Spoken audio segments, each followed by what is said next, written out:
प्रश्न, क्या भारत सरकार अधिनियम 1935 ने एक परिसंघीय संविधान निर्धारित कर दिया था? चर्चा कीजिए। 300 शब्द। भूमिका 25 शब्द। भारत सरकार अधिनियम 1935 ने भारत में पहली बार एक अखिल भारतीय संघ ऑल इंडिया फेडरेशन की वैधानिक रूपरेखा प्रस्तुत की, परंतु अंतर्निहित सीमाओं के कारण यह पूर्ण परिसंघीय संविधान स्थापित करने में असमर्थ रहा। अधिनियम की परिसंघीय विशेषताएं। परिसंघीय ढांचे के पक्ष में 1. शक्तियों का त्रिविध विभाजन, 3-fold डिवीजन। विवरण, केंद्र और प्रांतों के बीच शक्तियों का स्पष्ट बंटवारा किया गया। उदाहरण, इसके तहत 3 सूचियां बनाई गई। संघ सूची 59 विषय, रक्षा विदेश मामले। प्रांतीय सूची 54 विषय, शिक्षा भू राजस्व। और समवर्ती सूची 36 विषय। 2. प्रांतीय स्वायत्तता, प्रोविंशियल ऑटोनॉमी की शुरुआत। विवरण, प्रांतों में द्वैध शासन समाप्त कर उन्हें अपने दायरे में स्वतंत्र विधिक पहचान दी गई। उदाहरण, प्रांतों को अपनी सरकार चलाने और प्रांतीय विषयों पर स्वतंत्र कानून बनाने का अधिकार मिला, जिससे कार्यकारी जवाबदेही बढ़ी। 3. परिसंघीय न्यायालय, फेडरल कोर्ट की स्थापना। विवरण, केंद्र और इकाइयों प्रांतों के बीच विधिक विवादों को सुलझाने के लिए एक शीर्ष संस्था का प्रावधान किया गया। उदाहरण, 1937 में दिल्ली में फेडरल कोर्ट की स्थापना की गई, जो भावी सर्वोच्च न्यायालय का आधार बना। अधिनियम का परिसंघीय ढांचा, फ्लोचार्ट। अखिल भारतीय संघ, प्रस्तावित 11 ब्रिटिश प्रांत, देशी रियासतें। शामिल होना अनिवार्य, शामिल होना स्वैच्छिक, कभी अस्तित्व में नहीं आया। रियासतों के इनकार के कारण, परिसंघीय संविधान न बन पाने के कारण, विषमताएं व सीमाएं। 1. रियासतों की स्वैच्छिक भागीदारी। विवरण, संघ के अस्तित्व में आने के लिए राजाओं का शामिल होना अनिवार्य नहीं था। उदाहरण, हैदराबाद, मैसूर जैसी बड़ी रियासतों ने अपनी संप्रभुता खोने के डर से सहमति पत्र, इंस्ट्रूमेंट ऑफ एक्सेशन पर हस्ताक्षर नहीं किए, जिससे संघ कागजों पर ही रह गया। 2. गवर्नर जनरल की निरंकुश वीटो शक्तियां। विवरण, केंद्र में वास्तविक लोकतांत्रिक नियंत्रण के स्थान पर ब्रिटिश वायसराय को अत्यधिक विवेकाधीन शक्तियां प्राप्त थीं। उदाहरण, अवशिष्ट शक्तियां, रेजिडुअरी पावर्स, किसी सूची में न होकर गवर्नर जनरल के पास सुरक्षित थीं, जो परिसंघीय भावना के विपरीत था। 3. बाह्य संप्रभुता का अभाव। विवरण, इस संविधान में संशोधन का अधिकार भारतीय विधायिका को नहीं था। उदाहरण, किसी भी संवैधानिक बदलाव के लिए केवल ब्रिटिश संसद ही संप्रभु संस्था थी, भारतीय जन आकांक्षाएं नहीं।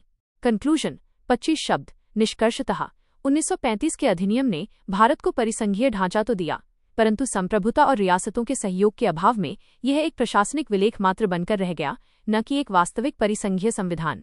मूल्य संवर्धन, वैल्यू एडिशन। इतिहासकार बिपिन चंद्र के अनुसार 1935 का अधिनियम एक ऐसे परिसंघ का निर्माण कर रहा था जिसका उद्देश्य भारत को वास्तविक स्वतंत्रता देना नहीं, बल्कि ब्रिटिश औपनिवेशिक हितों की रक्षा के लिए रूढ़िवादी रियासतों और लोकतांत्रिक प्रांतों को एक बेमेल गठबंधन में बांधना था। प्रश्न, अर्धन्यायिक, न्यायिकवत निकाय से क्या तात्पर्य है? ठोस उदाहरणों की सहायता से स्पष्ट कीजिए। 300 शब्द। भूमिका 25 शब्द। अर्धन्यायिक निकाय वे गैर न्यायिक प्रशासनिक या वैधानिक संस्थाएं हैं जिन्हें कानून द्वारा विवादों को सुलझाने, न्याय करने और कुछ मामलों में विधिक निर्णय देने की सीमित शक्तियां प्राप्त होती हैं। अर्धन्यायिक निकाय की मुख्य विशेषताएं। 1. दीवानी न्यायालय की शक्तियां। विवरण, इन निकायों के पास साक्ष्य एकत्र करने और गवाहों को बुलाने के लिए सिविल कोर्ट की शक्तियां होती हैं। उदाहरण, सिविल प्रक्रिया संहिता सीपीसी 1908 के तहत इन्हें समन जारी करने और हल्फनामे पर सबूत मांगने का अधिकार प्राप्त है। 2. प्रक्रियात्मक लचीलापन, प्रोसीजरल फ्लेक्सिबिलिटी। विवरण, ये पारंपरिक अदालतों की तरह जटिल तकनीकी विधिक प्रक्रियाओं से बंधे नहीं होते। उदाहरण, ये निकाय कड़े साक्ष्य अधिनियम के बजाय प्राकृतिक न्याय के सिद्धांतों, प्रिंसिपल्स ऑफ नेचुरल जस्टिस के आधार पर त्वरित और सुलभ निर्णय देते हैं। 3. विशेषज्ञता आधारित न्याय, एक्सपर्टीज बेस्ड जस्टिस। विवरण, इनमें विधिक सदस्यों के साथ साथ संबंधित क्षेत्र के तकनीकी और प्रशासनिक विशेषज्ञ शामिल होते हैं। उदाहरण, पर्यावरण, कर या मानवाधिकार जैसे जटिल तकनीकी मामलों को समझने के लिए इनमें विषय विशेषज्ञों को नियुक्त किया जाता है। अर्धन्यायिक निकायों का संरचनात्मक वर्गीकरण, फ्लोचार्ट। अर्धन्यायिक निकाय, अधिकरण, ट्राइब्यूनल्स, नियामक व आयोग जैसे एनजीटी, कैट, एनसीएलटी जैसे एनएचआरसी, सेबी, सीसीआई, विशिष्ट विधिक विवादों का नियामकीय उल्लंघन और नागरिक त्वरित निपटारा करना। अधिकारों की रक्षा करना। ठोस उदाहरण एवं उनके प्रकार। 1. राष्ट्रीय हरित अधिकरण, नेशनल ग्रीन ट्राइब्यूनल -एनजीटी। कार्य, ये पर्यावरण, वन संरक्षण और प्राकृतिक संसाधनों से जुड़े मामलों की सुनवाई करता है। उदाहरण, औद्योगिक प्रदूषण फैलाने वाली कंपनियों पर सख्त वित्तीय जुर्माना लगाना और परियोजनाओं पर रोक लगाना इसका प्रमुख अर्धन्यायिक कार्य है। 2. केंद्रीय प्रशासनिक अधिकरण सेंट्रल एडमिनिस्ट्रेटिव ट्राइब्यूनल -कैट कार्य। अनुच्छेद 323A के तहत यह लोक सेवकों, सरकारी कर्मचारियों की सेवा शर्तों और भर्ती संबंधी विवादों को सुलझाता है। उदाहरण, सिविल सेवकों के सस्पेंशन, ट्रांसफर या प्रमोशन से जुड़े प्रशासनिक विवादों पर यह दीवानी अदालत की तरह अंतिम फैसला सुनाता है। 3. राष्ट्रीय मानवाधिकार आयोग national human rights commission -NHRC कार्य। ये देश में मानवाधिकारों के उल्लंघन और लोक सेवकों द्वारा लापरवाही के मामलों की जांच करता है। उदाहरण, पुलिस हिरासत में हिंसा, कस्टोडियल वायलेंस के मामलों में पीड़ितों को मुआवजा देने की सिफारिश करना और स्वतः संज्ञान सुओ मोटू लेकर जांच करना। कंक्लूजन 25 शब्द। निष्कर्षतः अर्धन्यायिक निकाय पारंपरिक अदालतों के बढ़ते बोझ को कम करने, प्रशासनिक जटिलताओं को विशेषज्ञता से सुलझाने और जन सामान्य को त्वरित व सस्ता न्याय सुनिश्चित करने के अनिवार्य साधन हैं। मूल्य संवर्धन वैल्यू एडिशन। विधि विशेषज्ञ MP जैन के अनुसार तारांकन आधुनिक कल्याणकारी राज्य में प्रशासनिक कार्यों और न्यायिक निर्णयों के बीच की रेखा धुंधली हो गई है। अर्धन्यायिक निकाय कार्यपालिका की गतिशीलता और न्यायपालिका की निष्पक्षता का एक व्यावहारिक मिश्रण प्रस्तुत करते हैं। प्रश्न, प्रोफेसर अमर्त्य सेन ने प्राथमिक शिक्षा तथा प्राथमिक स्वास्थ्य देखभाल के क्षेत्रों में महत्वपूर्ण सुधारों की वकालत की है। उनकी स्थिति और कार्य निष्पादन में सुधार हेतु आपके क्या सुझाव हैं? 300 शब्द। भूमिका 25 शब्द। नोबेल पुरस्कार विजेता प्रोफेसर अमर्त्य सेन के अनुसार प्राथमिक शिक्षा और स्वास्थ्य मानव क्षमताओं के विकास के मूल स्तंभ हैं, जिनके सुदृढ़ीकरण से ही देश का वास्तविक आर्थिक और सामाजिक उत्थान संभव है। प्राथमिक शिक्षा और स्वास्थ्य पर अमर्त्य सेन का दृष्टिकोण। अमर्त्य सेन का क्षमता दृष्टिकोण कैपेबिलिटी अप्रोच यह प्रतिपादित करता है कि शिक्षा और स्वास्थ्य केवल कल्याणकारी सेवाएं नहीं हैं, बल्कि ये मनुष्य को अवसरों का लाभ उठाने के योग्य बनाती हैं। वे मानते हैं कि भारत ने उच्च शिक्षा जैसे IIT, IIM पर तो ध्यान दिया, परंतु बुनियादी प्राथमिक शिक्षा और पोषण की घोर अनदेखी की, जिससे व्यापक सामाजिक विषमता पैदा हुई। अमर्त्य सेन का मानव क्षमता विजन फ्लो चार्ट। बुनियादी सामाजिक निवेश, प्राथमिक शिक्षा, प्राथमिक स्वास्थ्य, साक्षरता और तार्किक सोच, पोषण, प्रतिरक्षा कार्यक्षमता, मानव क्षमता में वृद्धि, स्थायी गरीबी उन्मूलन। स्थिति और कार्य निष्पादन में सुधार हेतु व्यावहारिक सुझाव। 1. प्राथमिक शिक्षा के क्षेत्र में सुधार, अवसंरचना और डिजिटल समावेशन। ग्रामीण स्कूलों में बुनियादी ढांचे, शौचालय, बिजली के साथ साथ इंटरनेट और स्मार्ट क्लास को अनिवार्य किया जाए। उदाहरण, PM श्री PMSHRI योजना के तहत देश के प्राथमिक स्कूलों को आधुनिक और तकनीकी रूप से अपग्रेड करना। अध्यापकों की गुणवत्ता और जवाबदेही, रटने की प्रणाली के स्थान पर तार्किक सोच, क्रिटिकल थिंकिंग को बढ़ावा देने के लिए शिक्षकों का नियमित मूल्यांकन और प्रशिक्षण हो। उदाहरण, निपुण भारत मिशन, निपुण भारत के माध्यम से बुनियादी साक्षरता और संख्या ज्ञान सुनिश्चित करना। मातृभाषा में शिक्षा, प्रारंभिक स्तर पर बच्चों को उनकी स्थानीय भाषा में पढ़ाया जाए ताकि ड्रॉपआउट दर को न्यूनतम किया जा सके। 2. प्राथमिक स्वास्थ्य देखभाल के क्षेत्र में सुधार, GDP आवंटन में वृद्धि। भारत को अपने स्वास्थ्य बजट को सकल घरेलू उत्पाद GDP के वर्तमान स्तर से बढ़ाकर कम से कम 2.5 से 3% करना चाहिए। Health and wellness centres HWC का सुदृढ़ीकरण, ग्रामीण स्तर पर उपकेंद्रों को मजबूत कर वहां डॉक्टरों, जीवन रक्षक दवाओं और नैदानिक डायग्नोस्टिक जांचों की उपलब्धता सुनिश्चित की जाए। उदाहरण, आयुष्मान आरोग्य मंदिर के माध्यम से प्राथमिक स्तर पर ही गैर संचारी रोगों जैसे BP, शुगर की मुफ्त जांच और उपचार। पोषण और आंगनवाड़ी का सुदृढ़ीकरण, मातृ एवं शिशु स्वास्थ्य को मजबूत करने के लिए पोषण अभियान को प्रभावी ढंग से लागू किया जाए ताकि कुपोषण के दुष्चक्र को तोड़ा जा सके। कंक्लूजन 25 शब्द। निष्कर्षतः प्राथमिक शिक्षा और स्वास्थ्य की स्थिति में सुधार केवल सामाजिक दायित्व नहीं, बल्कि भारत की जनसांख्यिकीय लाभांश डेमोग्राफिक डिविडेंड को एक वैश्विक आर्थिक महाशक्ति में बदलने का अनिवार्य निवेश है। मूल्य संवर्धन value addition. Professor Amartya Sen ने अपनी पुस्तक an uncertain glory India and its contradictions में लिखा है, तारांकन कोई भी देश बुनियादी स्तर पर अपने लोगों को शिक्षित और स्वस्थ किए बिना लंबे समय तक उच्च आर्थिक विकास दर को बनाए नहीं रख सकता। मानव विकास ही आर्थिक विकास की पूर्व शर्त है। प्रश्न, भारतीय शासकीय तंत्र में गैर राजकीयकर्ताओं की भूमिका सीमित ही रही है, इस कथन का समालोचनात्मक परीक्षण कीजिए। 300 शब्द। भूमिका 25 शब्द। पारंपरिक रूप से भारतीय शासकीय तंत्र गवर्नेंस सिस्टम राज्य केंद्रित रहा है, परंतु समकालीन दौर में नीति निर्माण से लेकर धरातलीय क्रियान्वयन तक गैर राजकीयकर्ताओं नॉन स्टेट एक्टर्स की भूमिका अत्यंत व्यापक और निर्णायक हुई है। कथन के पक्ष में तर्क। गैर राजकीयकर्ताओं की भूमिका सीमित क्यों प्रतीत होती है? 1. संप्रभुता और नीति निर्माण पर राज्य का एकाधिकार। विवरण। भारत में कानून बनाने और अंतिम नीतिगत निर्णय लेने की शक्ति केवल निर्वाचित विधायिका और कार्यपालिका के पास ही सुरक्षित है। उदाहरण, राष्ट्रीय सुरक्षा, विदेश नीति और अंतर्राज्यीय विवादों जैसे रणनीतिक मामलों में गैर राजकीयकर्ताओं जैसे नागरिक समाज या कॉरपोरेट का हस्तक्षेप न के बराबर होता है। 2. कड़े विधिक और नियामक नियंत्रण। विवरण। राज्य अक्सर गैर राजकीयकर्ताओं की स्वायत्तता को कड़े कानूनों के माध्यम से सीमित कर देता है। उदाहरण, विदेशी अंशदान नियमन अधिनियम FCRA में किए गए हालिया संशोधनों के कारण कई अंतर्राष्ट्रीय और घरेलू गैर सरकारी संगठनों NGOs की वित्तीय गतिविधियों और काम करने के दायरे पर कड़ा नियंत्रण स्थापित हुआ है। कथन के विपक्ष में तर्क। शासकीय तंत्र में गैर राजकीयकर्ताओं की व्यापक भूमिका। फ्लोचार्ट। शासकीय तंत्र में गैर राजकीयकर्ता, नागरिक समाज NGOs, कॉरपोरेट क्षेत्र थिंक टैंक्स, अधिकारों की रक्षा और PPP मॉडल और सामाजिक डेटा संचालित नीतिगत सुझाव, धरातलीय क्रियान्वयन, अवसंरचना निर्माण और विमर्श का आधुनिकीकरण। सकारात्मक भूमिका के ठोस उदाहरण। 1. अधिकार आधारित विधिक सुधार। नागरिक समाज। विवरण। भारत के कई ऐतिहासिक और प्रगतिशील कानूनों की रूपरेखा गैर राजकीयकर्ताओं के दबाव और आंदोलनों के कारण ही संभव हो पाई है। उदाहरण, मजदूर किसान शक्ति संगठन MKSS के संघर्ष ने सूचना का अधिकार अधिनियम RTI 2005 की नींव रखी, जिसने शासकीय तंत्र में पारदर्शिता को क्रांतिकारी रूप से बढ़ाया। 2. सार्वजनिक निजी भागीदारी, कॉर्पोरेट एंड मार्केट फोर्सेस। विवरण। बुनियादी ढांचे के विकास और सार्वजनिक सेवाओं के वितरण में निजी क्षेत्र राज्य का अनिवार्य सहयोगी बन चुका है। उदाहरण, कॉर्पोरेट सामाजिक उत्तरदायित्व CSR और सार्वजनिक निजी भागीदारी PPP मॉडल के माध्यम से शिक्षा, कौशल विकास और बड़े बुनियादी ढांचागत प्रोजेक्ट्स जैसे राष्ट्रीय राजमार्ग का सफल क्रियान्वयन किया जा रहा है। 3. नीतिगत विमर्श और विशेषज्ञता, थिंक टैंक्स। विवरण। नीति आयोग के साथ साथ कई निजी व स्वतंत्र थिंक टैंक सरकार को डेटा संचालित अनुसंधान उपलब्ध कराते हैं। उदाहरण, centre for policy research CPR या ORF जैसी संस्थाएं नीतिगत कमियों को उजागर कर शासन सुधार में मदद करती हैं।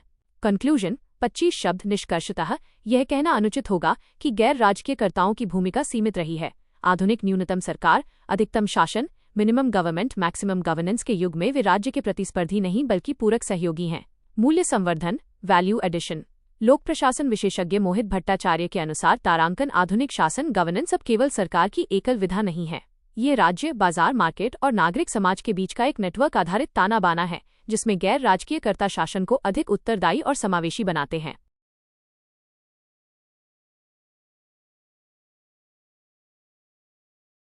प्रश्न। विभिन्न स्तरों पर सरकारी तंत्र की प्रभाविता तथा शासकीय तंत्र में जन सहभागिता अन्योन्याश्रित होती हैं। भारत के संदर्भ में इनके बीच संबंध पर चर्चा कीजिए। 300 शब्द। भूमिका 25 शब्द। सरकारी तंत्र की प्रभाविता, इफेक्टिवनेस और जन सहभागिता, पब्लिक पार्टिसिपेशन एक ही सिक्के के दो पहलू हैं, जो लोकतंत्र को सुदृढ़ करने तथा विकास योजनाओं को धरातल पर उतारने के लिए अन्योन्याश्रित इंटरडिपेंडेंट हैं। अन्योन्याश्रित संबंध के प्रमुख आयाम और ठोस उदाहरण। 1. स्थानीय स्तर पर नीति निर्धारण और जवाबदेही। विवरण। जब तक स्थानीय स्तर पर आम जनता नीति निर्धारण और ऑडिट में भाग नहीं लेती, तब तक सरकारी तंत्र पारदर्शी और प्रभावी नहीं हो सकता। उदाहरण, 73वें संविधान संशोधन के तहत स्थापित ग्राम सभा इसका प्रत्यक्ष प्रमाण है। जिन राज्यों में ग्राम सभा की बैठकें नियमित होती हैं, वहां मनरेगा, MGNREGA जैसी योजनाओं में भ्रष्टाचार कम होता है और परिसंपत्तियों का निर्माण अधिक प्रभावी होता है। 2. सेवा वितरण, सर्विस डिलीवरी में पूरकता।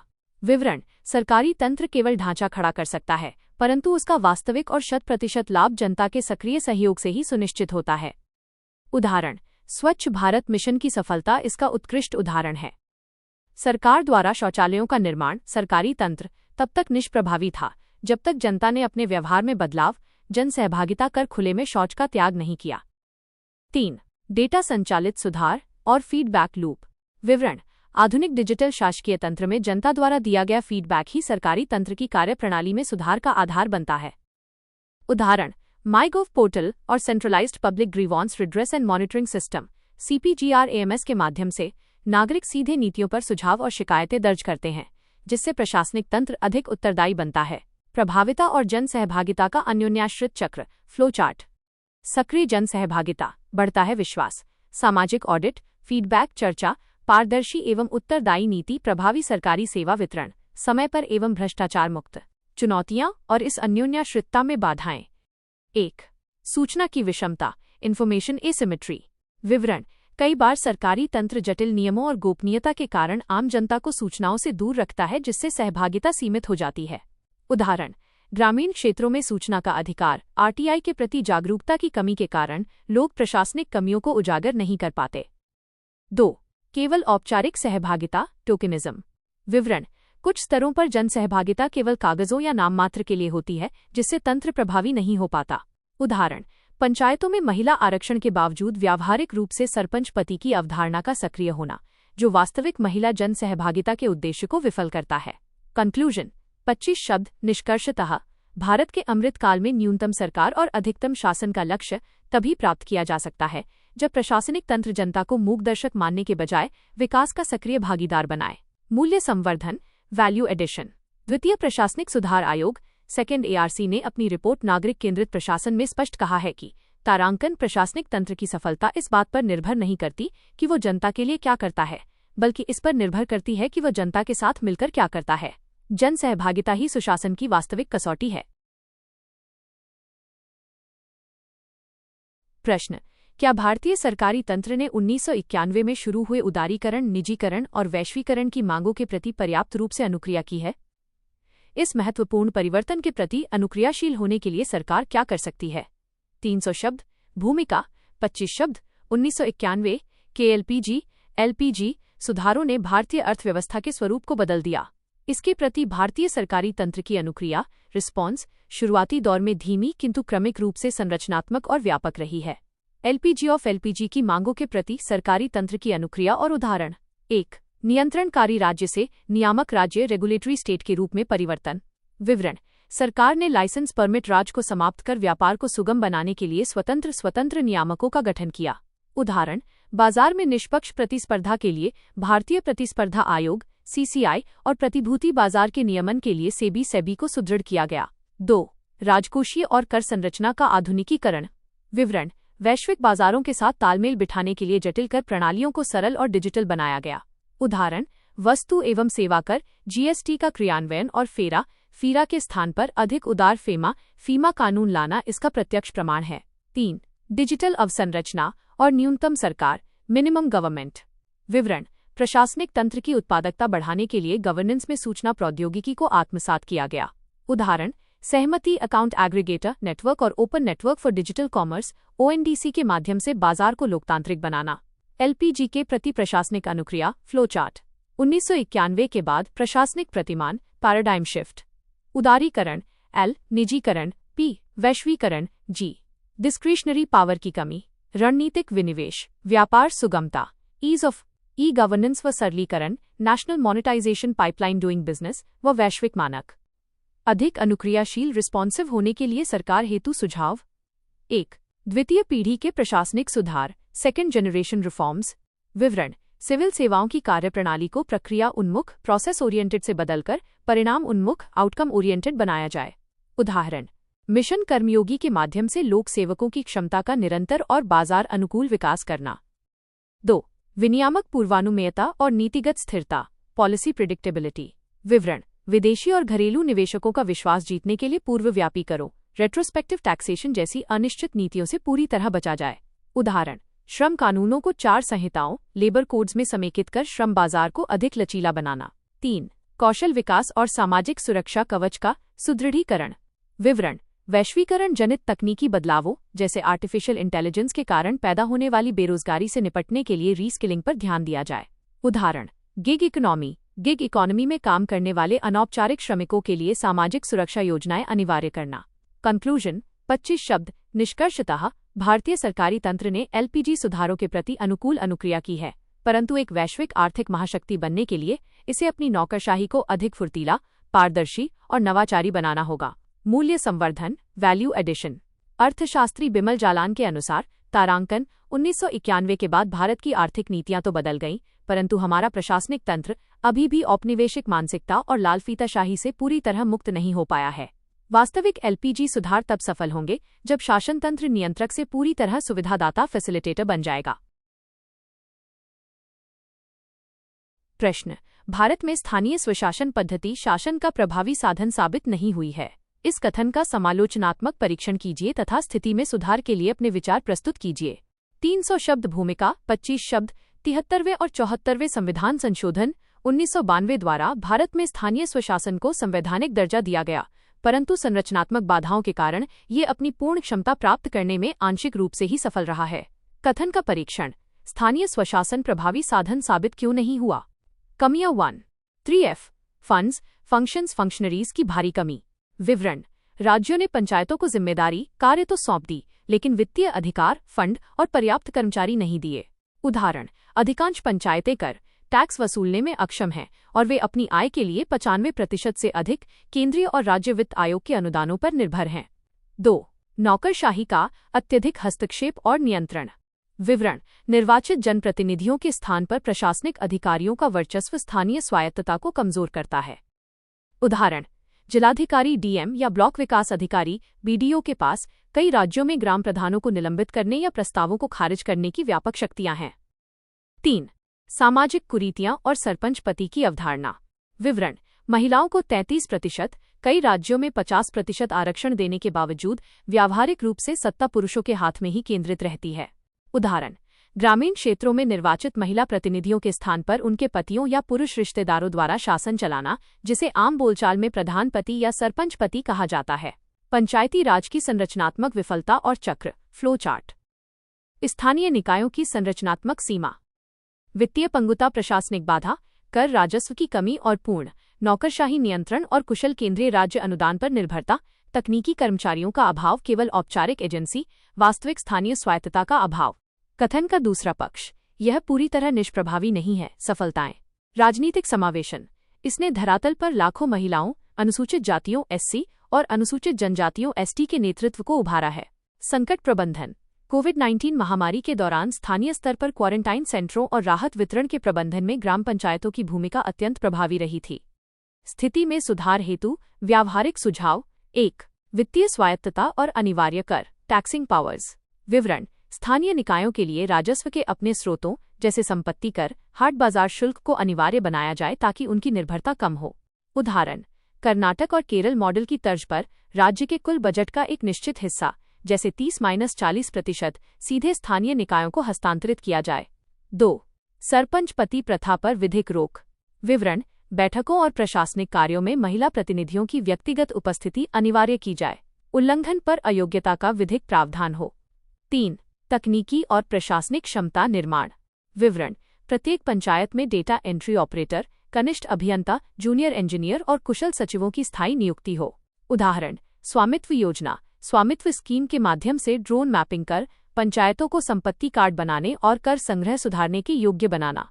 कंक्लूजन। 25 शब्द। निष्कर्षतः स्थानीय स्वशासन को केवल एजेंसी मानने के बजाय उसे तीसरे स्तर की वास्तविक सरकार बनाना होगा, तभी गांधी जी के ग्राम स्वराज का सपना पूरी तरह साकार हो सकेगा। मूल्य संवर्धन, वैल्यू एडिशन।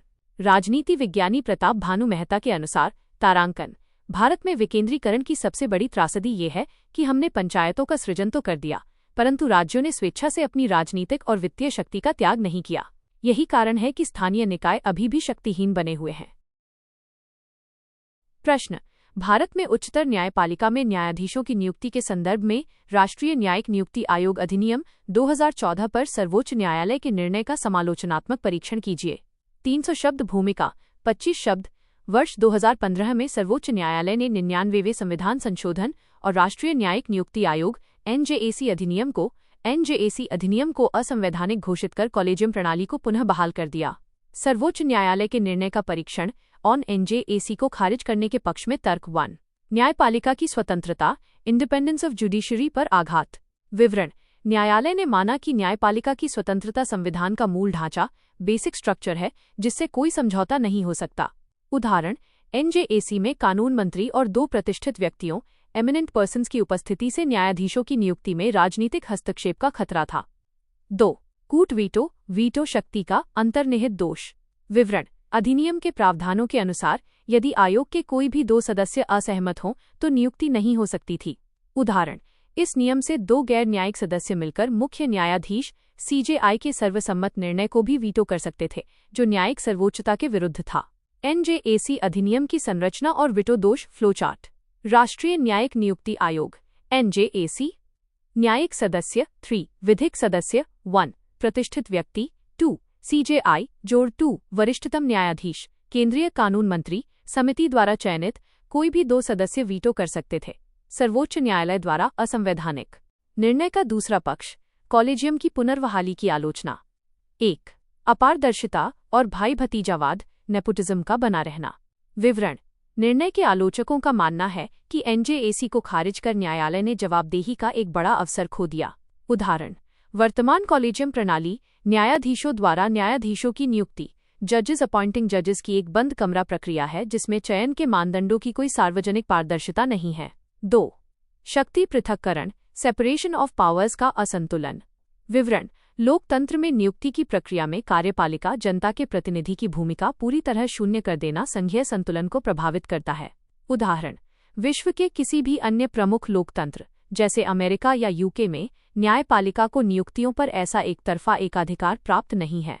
स्थिति में सुधार हेतु भावी सुझाव। सहमति ज्ञापन एमओयू का आधुनिकीकरण, केंद्र सरकार और कॉलेजियम मिलकर नियुक्ति के लिए योग्यता, पात्रता और विधिक सेवा रिकॉर्ड के पारदर्शी मानक तय करें। न्यायिक नियुक्ति सचिवालय की स्थापना, एक स्वतंत्र प्रशासनिक सचिवालय बनाया जाए जो उम्मीदवारों के नामों की जांच और डेटा संचालित मूल्यांकन में कॉलेजियम की सहायता करे। कंक्लूजन 25 शब्द। निष्कर्षतः सर्वोच्च न्यायालय का निर्णय न्यायिक स्वतंत्रता की रक्षा के लिए विधिक रूप से सही था, परंतु कॉलेजियम की अंतर्निहित अपारदर्शिता को दूर करने के लिए इसमें संस्थागत सुधार अनिवार्य हैं। मूल्य संवर्धन, वैल्यू एडिशन।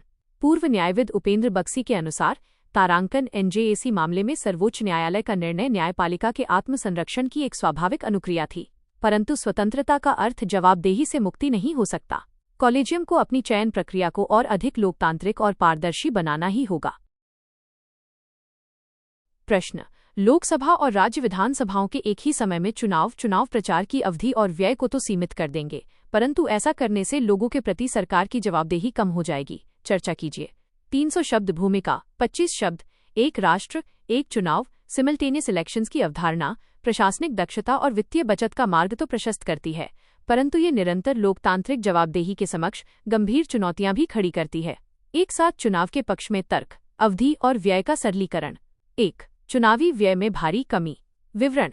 बार बार होने वाले चुनावों से देश के राजस्व और राजनीतिक दलों के कोष पर भारी वित्तीय बोझ पड़ता है जो एक साथ चुनाव से रुक जाएगा। उदाहरण, नीति आयोग की रिपोर्ट के अनुसार बार बार चुनाव होने से सुरक्षा बलों की तैनाती और प्रशासनिक मशीनरी के बार बार संचालन का खर्च काफी बढ़ जाता है। 2. नीतिगत निरंतरता और समय की बचत। विवरण। निरंतर चुनावों के कारण लागू होने वाली आदर्श आचार संहिता मॉडल कोड ऑफ कॉन्डक्ट विकास कार्यों को बाधित करती है। उदाहरण, देश में साल के कई महीनों तक नीतिगत निर्णय रुक जाते हैं। एक साथ चुनाव होने से शासन को नीतिगत स्थिरता के लिए पूरे 5 वर्ष मिलेंगे। एक साथ चुनाव का द्वंद्व, फ्लो चार्ट। एक साथ चुनाव। सकारात्मक प्रभाव, नकारात्मक प्रभाव। चुनावी व्यय में भारी कमी, क्षेत्रीय मुद्दों का गौण होना, आचार संहिता से मुक्ति, राष्ट्रीय विमर्श का वर्चस्व, प्रशासनिक दक्षता, जवाबदेही में कमी। जवाबदेही कम होने के पक्ष में तर्क, आलोचनात्मक विमर्श। 1. निरंतर जवाबदेही, कंटिन्यूअस अकाउंटेबिलिटी का कमजोर होना। विवरण। भारत जैसे बहुदलीय लोकतंत्र में समय समय पर होने वाले राज्य चुनाव सरकार के लिए एक फीडबैक लूप का कार्य करते हैं। उदाहरण, यदि केंद्र सरकार कोई अलोकप्रिय नीति लागू करती है तो आगामी राज्य चुनावों में जनता का जनादेश सरकार को अपनी नीतियों पर पुनर्विचार करने, जैसे भूमि सुधार या कृषि कानून संशोधनों के समय के लिए विवश करता है। 5 वर्ष में केवल एक बार चुनाव होने से यह डर समाप्त हो जाएगा। 2. राष्ट्रीय बनाम क्षेत्रीय मुद्दों का अतिव्यापन। विवरण। एक ही समय चुनाव होने से राष्ट्रीय विमर्श और बड़ी राजनीतिक लहरों के सामने स्थानीय और प्रांतीय मुद्दे पूरी तरह दब जाते हैं। उदाहरण, आईडीएफसी इंस्टीट्यूट के एक अध्ययन के अनुसार जब लोकसभा और विधानसभा चुनाव एक साथ होते हैं तो 77% से अधिक संभावना होती है कि मतदाता दोनों जगह एक ही राजनीतिक दल का चयन करेंगे, जो संघीय विविधता के विपरीत है। 3. संवैधानिक जटिलताएं और कृत्रिम कार्यकाल स्थिरता। विवरण। यदि कोई राज्य सरकार 2 या 3 साल में गिर जाती है तो अविश्वास प्रस्ताव या दलबदल की स्थिति में लोकतांत्रिक जनादेश को 5 साल तक खींचना या राष्ट्रपति शासन लगाना लोकतांत्रिक जवाबदेही का हनन होगा। कंक्लूजन 25 शब्द। निष्कर्षतः एक साथ चुनाव आर्थिक रूप से आकर्षक अवश्य है, परंतु इसे लागू करते समय ये ध्यान रखना होगा कि वित्तीय मितव्ययता कभी भी लोकतांत्रिक जवाबदेही की कीमत पर न आए। मूल्य संवर्धन, वैल्यू एडिशन। राजनीति विज्ञानी सुहास पलशीकर के अनुसार तारांकन बार बार होने वाले चुनाव भले ही खर्चीले प्रतीत हों, परंतु वे भारतीय मतदाताओं को शासकों पर निरंतर नियंत्रण रखने की शक्ति देते हैं। एक राष्ट्र एक चुनाव की व्यवस्था लोकतंत्र को एक प्रशासनिक औपचारिकता में बदल सकती है, जिससे उसकी जीवंतता प्रभावित होगी। प्रश्न: भारतीय राजनीतिक प्रक्रम को दबाव समूह किस प्रकार प्रभावित करते हैं? क्या आप इस मत से सहमत हैं कि हाल के वर्षों में अनौपचारिक दबाव समूह औपचारिक दबाव समूहों की तुलना में ज्यादा शक्तिशाली रूप में उभरे हैं? 300 शब्द भूमिका, 25 शब्द। दबाव समूह प्रेशर ग्रुप्स विशिष्ट हितों वाले ऐसे संगठन हैं जो स्वयं चुनाव लड़े बिना सरकारी नीतियों, विधायी निर्णयों और प्रशासनिक प्रक्रम को प्रभावित करते हैं। भारतीय राजनीतिक प्रक्रम को प्रभावित करने के तरीके: 1. नीति निर्माण और विधिक सुधारों के लिए पैरवी, लॉबिंग। विवरण: ये समूह डेटा, प्रदर्शन और विमर्श के माध्यम से सरकार को कानून बनाने या उनमें संशोधन करने के लिए विवश करते हैं। उदाहरण: मजदूर किसान शक्ति संगठन MKSS ने जमीनी संघर्ष से RTI अधिनियम 2005 की नींव रखी। 2. चुनावी राजनीति और टिकट वितरण को प्रभावित करना। विवरण: ये समूह किसी विशेष दल को समर्थन या विरोध की घोषणा कर चुनावी गणित और उम्मीदवारों के चयन को तय करते हैं। उदाहरण: उत्तर प्रदेश और हरियाणा में खाप पंचायतें या जाति आधारित संघ चुनावों में मतदान के पैटर्न को गहराई से प्रभावित करते हैं। 3. जन आंदोलन और प्रत्यक्ष कार्रवाई, डायरेक्ट एक्शन। विवरण: जब बातचीत विफल होती है तो ये समूह हड़ताल, घेराव और धरने जैसे शांतिपूर्ण या आक्रामक साधनों का प्रयोग करते हैं। औपचारिक बनाम अनौपचारिक दबाव समूह, फ्लोचार्ट। भारतीय दबाव समूह। औपचारिक दबाव समूह। अनौपचारिक दबाव समूह। पंजीकृत, ढांचागत और दीर्घकालिक। तदर्थ, एडहॉक, तरलीकृत और तात्कालिक। जैसे फिक्की, FICCI, IMA, AITUC। जैसे डिजिटल अभियान, तदर्थ किसान युवा मोर्चे। धीरे धीरे घटती प्रभावशीलता, डिजिटल युग में तीव्र गतिशीलता। अनौपचारिक दबाव समूहों का शक्तिशाली उभार। मूल्यांकन: हाँ, हाल के वर्षों में अनौपचारिक, इनफॉर्मल और तदर्थ एडहॉक दबाव समूह पारंपरिक व्यापारिक या श्रमिक संगठनों फॉर्मल की तुलना में बहुत अधिक शक्तिशाली होकर उभरे हैं। इसके प्रमुख कारण निम्नलिखित हैं। 1. डिजिटल लामबंदी और सोशल मीडिया की शक्ति। विवरण: आधुनिक दौर में किसी पंजीकृत संगठन के बिना भी सोशल मीडिया और X, व्हाट्सएप के माध्यम से लाखों लोगों को एक साझा उद्देश्य के लिए रातों रात एकजुट किया जा सकता है। उदाहरण: #MeToo आंदोलन या निर्भया के बाद हुए स्वतःस्फूर्त जन प्रदर्शनों ने बिना किसी औपचारिक नेतृत्व के सरकार को कड़े कानूनी संशोधन करने पर विवश किया। 2. विकेंद्रीकृत और लचीली संरचना। विवरण: औपचारिक समूहों के विपरीत अनौपचारिक समूहों में कोई कड़ा हाईकमान नहीं होता, जिससे सरकार के लिए इन्हें दबाना या इनसे पारंपरिक तरीके से निपटना कठिन होता है। उदाहरण: हाल के वर्षों में हुए विभिन्न कृषक और छात्र आंदोलनों ने पारंपरिक ट्रेड यूनियनों की तुलना में अधिक तीव्रता से अपनी मांगें मनवाई हैं। 3. दलीय राजनीति से दूरी। विवरण: औपचारिक समूह अक्सर किसी न किसी राजनीतिक दल से जुड़े होते हैं, जैसे AITUC का कम्युनिस्टों से जुड़ाव, जिससे उनकी विश्वसनीयता कम हो जाती है। अनौपचारिक समूह विशुद्ध रूप से मुद्दों पर आधारित होते हैं, जिससे उन्हें व्यापक जन समर्थन मिलता है। कंक्लूजन, 25 शब्द। निष्कर्षतः दबाव समूहों ने लोकतंत्र को अधिक सहभागी बनाया है। वर्तमान डिजिटल युग में अनौपचारिक समूहों का उभार नागरिक चेतना के लोकतंत्रीकरण का प्रतीक है, जिसे शासकीय तंत्र अनदेखा नहीं कर सकता। मूल्य संवर्धन, वैल्यू एडिशन। राजनीति विज्ञानी रजनी कोठारी के अनुसार तारांकन भारतीय राजनीति में दबाव समूह केवल हितों की पैरवी नहीं करते, बल्कि वे समाज के हाशिए पर मौजूद वर्गों की आकांक्षाओं को राज्य के नीतिगत एजेंडे तक पहुंचाने वाले अनिवार्य माध्यम हैं। अनौपचारिक समूहों का बढ़ना राज्य की कठोरता के प्रति समाज की एक अनुक्रिया है। प्रश्न: जनता के प्रति सरकार की जवाबदेही स्थापित करने में लोक लेखा समिति की भूमिका की विवेचना कीजिए। 300 शब्द भूमिका, 25 शब्द। लोक लेखा समिति, पब्लिक अकाउंट्स कमेटी -पैक, भारतीय संसद की सबसे पुरानी और महत्वपूर्ण वित्तीय संसदीय समिति है, जो कार्यपालिका के वित्तीय आचरण की जांच कर जनता के प्रति उसकी जवाबदेही सुनिश्चित करती है। जनता के प्रति सरकार की जवाबदेही स्थापित करने में PAC की भूमिका। 1. लोक धन के व्यय की विधिक व तकनीकी जांच। विवरण: समिति यह सुनिश्चित करती है कि संसद द्वारा जिस कार्य के लिए धन स्वीकृत किया गया था वह उसी पर कानूनी सीमाओं के भीतर खर्च हुआ है या नहीं। उदाहरण: यह नियंत्रक और महालेखा परीक्षक CAG की वार्षिक ऑडिट रिपोर्टों का सूक्ष्म परीक्षण करती है, जिससे सरकारी विभागों द्वारा की गई वित्तीय अनियमितताएं उजागर होती हैं। 2. वित्तीय औचित्य और मितव्ययता का परीक्षण, प्रोप्राइटी ऑडिट। विवरण: पैक केवल विधिक शुद्धता ही नहीं देखती, बल्कि ये भी जांचती है कि क्या सरकारी धन का उपयोग बुद्धिमत्ता, निष्ठा और अर्थव्यवस्था के साथ किया गया है। उदाहरण, यह कार्यपालिका द्वारा किए गए अपव्यय, फिजूल खर्ची और प्रशासनिक लापरवाही के मामलों को संसद के माध्यम से जनता के सामने लाती है। 3. दलीय राजनीति से ऊपर उठकर कार्य करना। विवरण: परंपरा के अनुसार इस समिति का अध्यक्ष विपक्ष का कोई सदस्य होता है, जिससे इसकी जांच निष्पक्ष और धारदार बनती है। उदाहरण, समिति के निर्णय आम सहमति से लिए जाते हैं, जिससे इसके निष्कर्षों को दलीय राजनीति से परे राष्ट्रीय हित का माना जाता है। पेही कार्यप्रणाली और जवाबदेही चक्र फ्लो चार्ट। जनता का धन, कर राजस्व, कार्यपालिका द्वारा व्यय, CAG द्वारा वित्तीय ऑडिट, लोक लेखा समिति, पैक द्वारा जांच, संसद के माध्यम से जनता के प्रति जवाबदेही। समिति की भूमिका की सीमाएं और कमियां। 1. केवल पोस्टमार्टम जांच। विवरण: पैक उस धन की जांच करती है जो पहले ही खर्च किया जा चुका होता है, जिससे ये नुकसान को रोकने में असमर्थ रहती है। उदाहरण, यह नीतिगत स्तर पर व्यय होने से पहले कार्यपालिका को टोक नहीं सकती, जिससे इसकी भूमिका केवल सुधारात्मक रह जाती है। 2. सिफारिशों की गैर बाध्यकारी प्रकृति। विवरण: समिति द्वारा दिए गए सुझाव और निष्कर्ष सरकार के लिए केवल सलाहकारी होते हैं, उन्हें लागू करना अनिवार्य नहीं है। 3. प्रशासनिक तकनीकी विशेषज्ञों की कमी। विवरण: समिति में संसद सदस्य शामिल होते हैं जो वित्तीय और तकनीकी मामलों के विशेषज्ञ नहीं होते, जिससे वे पूरी तरह CAG की सहायता पर निर्भर रहते हैं। कंक्लूजन 25 शब्द। निष्कर्षतः, अपनी कतिपय सीमाओं के बावजूद लोक लेखा समिति वित्तीय जवाबदेही का एक सशक्त प्रहरी है, जो कार्यपालिका के निरंकुश वित्तीय व्यवहार पर अंकुश लगाकर करदाताओं के पैसे की रक्षा करती है। मूल्य संवर्धन, वैल्यू एडिशन। लोक प्रशासन विशेषज्ञ अशोक चंदा के अनुसार, तारांकन लोक लेखा समिति संसद का वो प्रभावी उपकरण है जो नौकरशाही के मनमाने वित्तीय आचरण पर लगाम लगाता है। ये केवल गलतियों को नहीं ढूंढती, बल्कि एक सजग प्रहरी की तरह शासकीय तंत्र में वित्तीय अनुशासन की संस्कृति का निर्माण करती है। प्रश्न: जल, सफाई एवं स्वच्छता की आवश्यकता को लक्षित करने वाली नीतियों के प्रभावी क्रियान्वयन को सुनिश्चित करने के लिए लाभार्थी वर्गों की पहचान को प्रत्याशित परिणामों के साथ जोड़ना होगा। वॉश योजना के संदर्भ में इस कथन का परीक्षण कीजिए। 300 शब्द। भूमिका 25 शब्द।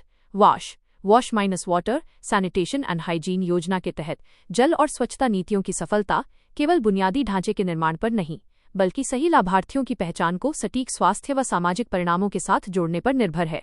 लाभार्थी पहचान और प्रत्याशित परिणामों का अंतर्संबंध। परीक्षण 1। महिला केंद्रित लाभार्थी पहचान, राइट एरो, स्वास्थ्य और लैंगिक समानता परिणाम। विवरण: ग्रामीण क्षेत्रों में पानी लाने का प्राथमिक बोझ महिलाओं पर होता है, अतः नीति में लाभार्थी के रूप में परिवार की महिला को केंद्र में रखना अनिवार्य है। उदाहरण: जल जीवन मिशन के तहत ग्रामीण परिवारों को क्रियाशील घरेलू नल कनेक्शन FHTC देते समय लाभार्थी के रूप में महिलाओं को लक्षित किया गया। इसका प्रत्याशित परिणाम महिलाओं के समय की बचत, जलजनित बीमारियों में कमी और बालिकाओं के स्कूल ड्रॉपआउट दर में गिरावट के रूप में सीधे तौर पर जुड़ा है। 2. वंचित और हाशिए के वर्ग की पहचान, राइट एरो, सामाजिक न्याय और समावेशन परिणाम। विवरण: अनुसूचित जाति SC, अनुसूचित जनजाति ST और मलिन बस्तियों स्लम्स में रहने वाले लोग असुरक्षित जल और खराब स्वच्छता से सबसे अधिक प्रभावित होते हैं। उदाहरण: स्वच्छ भारत मिशन, शहरी व ग्रामीण के तहत कम्युनिटी और सार्वजनिक शौचालयों के निर्माण में इन वर्गों को प्राथमिकता दी गई। इसका परिणाम केवल शौचालय निर्माण नहीं, बल्कि मानवीय गरिमा की बहाली, छुआछूत का उन्मूलन और खुले में शौच मुक्त ODF+ स्थिति को प्राप्त करना है। 3. संस्थागत लाभार्थी, स्कूल और अस्पताल, राइट एरो, दीर्घकालिक व्यवहार परिवर्तन परिणाम। विवरण: बच्चों और मरीजों को लक्षित करने से स्वच्छता नीतियों का प्रभाव कई गुना बढ़ जाता है। उदाहरण: स्कूलों में वॉश इन स्कूल्स पहलों के तहत छात्र छात्राओं के लिए अलग शौचालय और हाथ धोने की व्यवस्था की गई, जिसका सीधा परिणाम मासिक धर्म स्वच्छता, मेंस्ट्रुअल हाइजीन प्रबंधन में सुधार और बच्चों की स्कूल में उपस्थिति बढ़ाना है। वॉश योजना, इनपुट से परिणाम का एकीकरण, फ्लो चार्ट। सटीक लाभार्थी की पहचान, महिलाएं, वंचित वर्ग, स्कूल, अस्पताल, लक्षित नीतिगत इनपुट, नल का जल, सुरक्षित शौचालय, सैनिटरी पैड, प्रत्याशित सामाजिक परिणाम, शिशु मृत्यु दर में कमी, महिला सशक्तिकरण, ODF जोड़।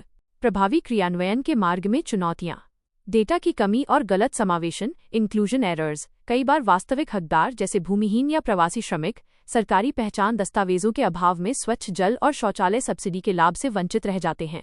केवल इंफ्रास्ट्रक्चर पर ध्यान, व्यवहार पर नहीं। शौचालय और नल की पहचान तो हो जाती है, परंतु पानी की निरंतर आपूर्ति और स्वच्छता आदतों में बदलाव, हाइजीन बिहेवियर के अभाव में अपेक्षित परिणाम प्राप्त नहीं हो पाते। कंक्लूजन 25 शब्द। निष्कर्षतः वाश नीतियों का अंतिम मूल्यांकन इस बात से होना चाहिए कि उसने लक्षित लाभार्थियों के जीवन स्तर को कितना सुधारा है, न कि इस बात से कि कागजों पर कितने नलों या शौचालयों की गिनती पूरी हुई। मूल्य संवर्धन, वैल्यू एडिशन।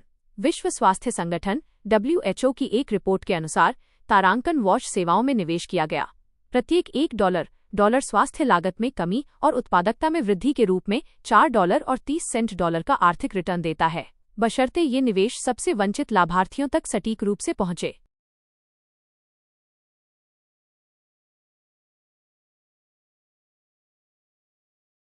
प्रश्न: क्या निःशक्त व्यक्तियों के अधिकार अधिनियम 2016 समाज में अभीष्ट लाभार्थियों के सशक्तिकरण और समावेशन की प्रभावी क्रियाविधि को सुनिश्चित करता है?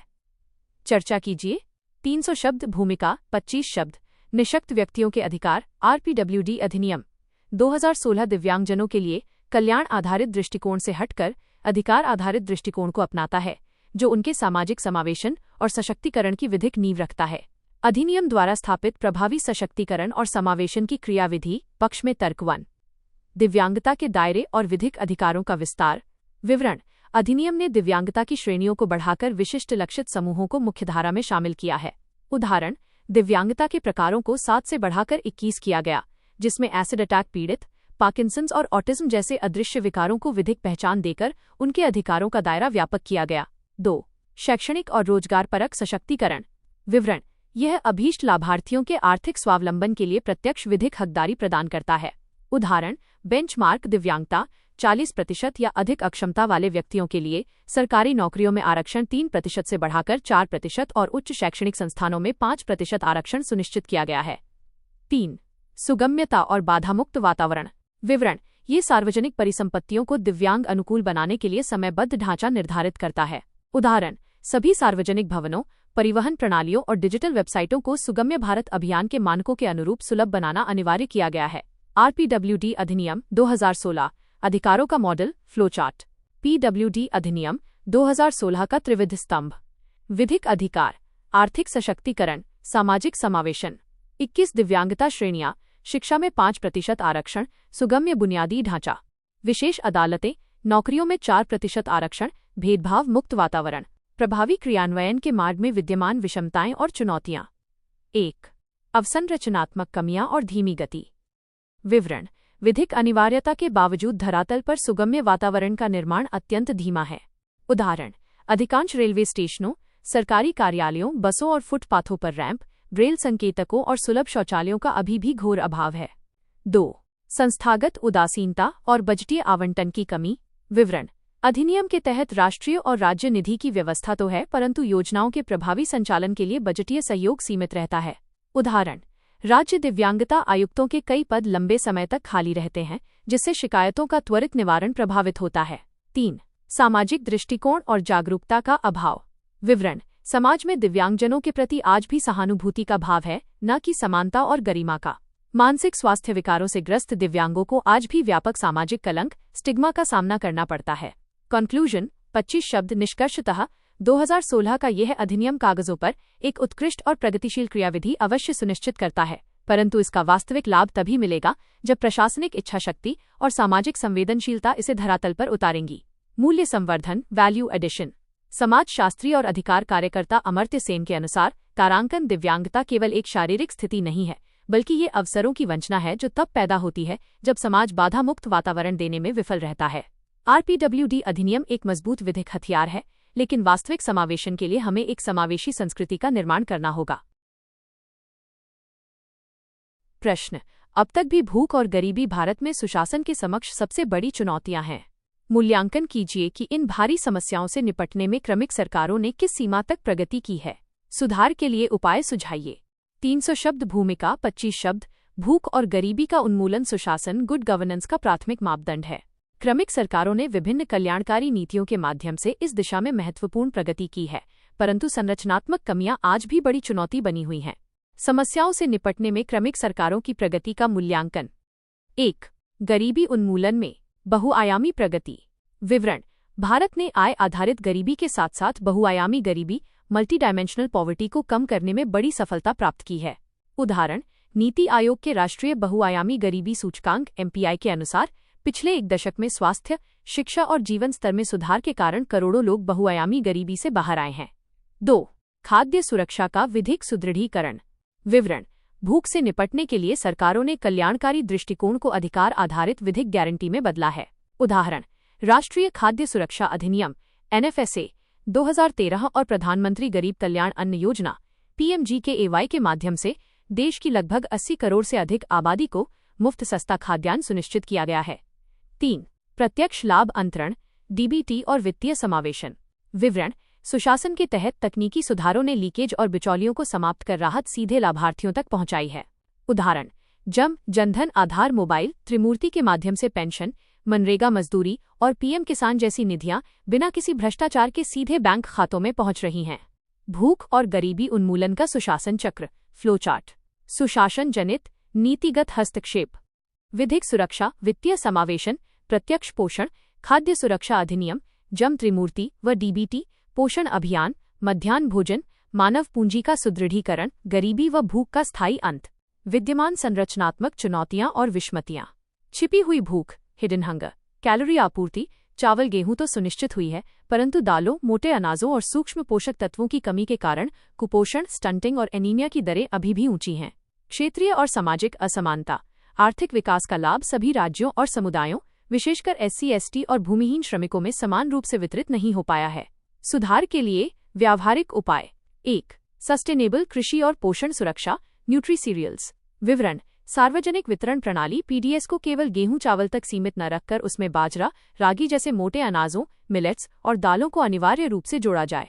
उदाहरण, मध्याह्न भोजन, PM पोषण और आंगनवाड़ियों में स्थानीय स्तर पर उपलब्ध पोषक तत्वों को शामिल करना। 2. रोजगार जनित गरीबी निवारण स्किल अपग्रेडेशन। विवरण: केवल सब्सिडी या मुफ्त राशन देने के बजाय गिग इकोनॉमी और ग्रामीण उद्योगों में युवाओं का कौशल विकास स्किलिंग कर उन्हें आत्मनिर्भर बनाया जाए। 3. सटीक लक्ष्यीकरण और डेटा एकीकरण।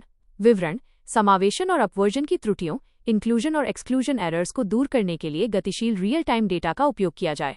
कंक्लूजन 25 शब्द। निष्कर्षतः भूख और गरीबी से निपटने में भारत की प्रगति सराहनीय है, परंतु सुशासन के वास्तविक लक्ष्य को प्राप्त करने के लिए अब लोक लुभावन वितरण से आगे बढ़कर क्षमता निर्माण पर ध्यान केंद्रित करना होगा।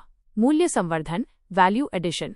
अर्थशास्त्री अमर्त्य सेन के अनुसार तारांकन अकाल या भूख भोजन की कमी से नहीं, बल्कि भोजन प्राप्त करने की अक्षमता एंटाइटलमेंट फेलियर से पैदा होती है। सुशासन का अर्थ केवल खाद्यान्न का भंडारण करना नहीं, बल्कि प्रत्येक नागरिक की क्रय शक्ति और पोषण क्षमता को सुदृढ़ करना है।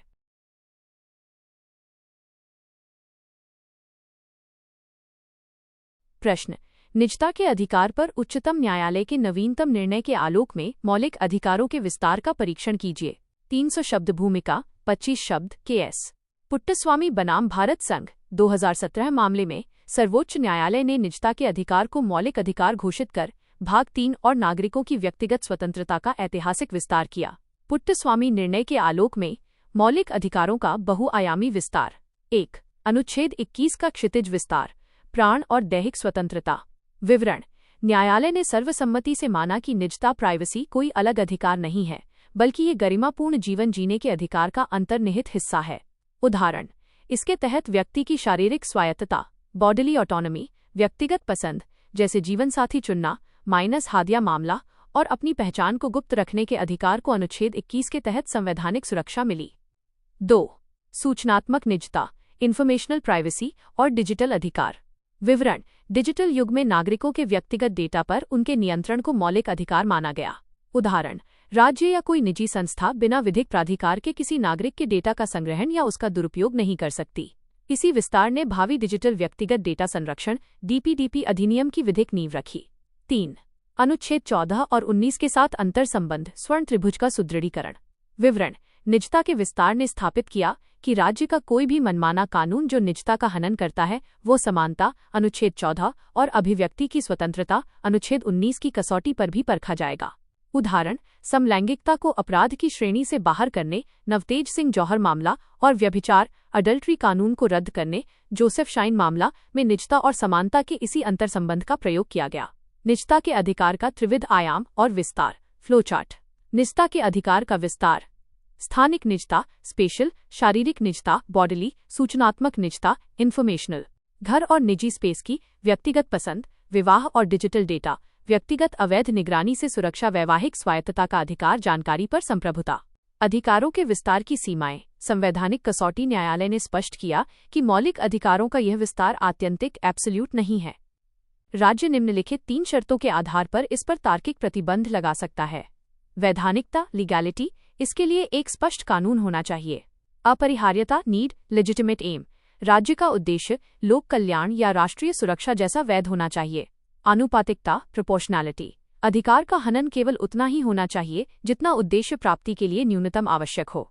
कंक्लूजन, 25 शब्द। निष्कर्षतः पुट्टस्वामी निर्णय ने मौलिक अधिकारों को आधुनिक डिजिटल और सामाजिक वास्तविकताओं के अनुकूल बनाकर राज्य की दखलंदाजी के विरुद्ध नागरिक संप्रभुता का एक अभेद्य किला तैयार किया है। मूल्य संवर्धन, वैल्यू एडिशन। तत्कालीन मुख्य न्यायाधीश J.S. खेहर के अनुसार तारांकन निजता मनुष्य के अस्तित्व का कोर है।